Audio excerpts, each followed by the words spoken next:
మన సంస్కృతి సాంప్రదాయం సనాతన ధర్మం ప్రకారం హిందువులు స్త్రీని గృహలక్ష్మిగా భావిస్తూ ఉంటారు.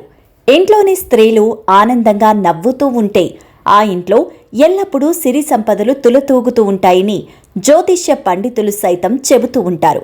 అయితే మీ ఇంట్లో ఆనందం తాండవించాలి అంటే ఈ చిన్న పనితో దాన్ని సాధ్యం చేసుకోవచ్చు. ఈ చిన్న రెమెడీ ఏంటో తెలుసుకోవాలి అంటే వీడియోని ఖచ్చితంగా మిస్ కాకండి. ఆడవాళ్లు రాత్రిపూట ఇంటి పనులన్నీ ముగించుకున్న తర్వాత నిద్రపోయే ముందు ఈ చిన్న పనిని చేయడం మొదలుపెట్టండి. రాబోయే రోజుల్లో మార్పుని మీరే గమనిస్తారు. ఇక పరిహారం ఏంటంటే, నిద్రకు ఉపక్రమించే ముందు ప్రతిరోజు పచ్చకర్పూరం వెలిగించి ఇంటి బయట నుండి సింహద్వారానికి హారతి ఇస్తూ ఉండండి. దీనివల్ల ఇంటిపై ఉన్న చెడు దృష్టి దోషాలు, నరఘోష తుడిచిపెట్టుకుని పోతాయి.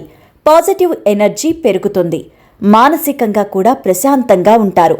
అంతేకాదు, పచ్చకర్పూరం శ్రీ వెంకటేశ్వర స్వామికి ఎంతో ప్రీతిపాత్రమైనది.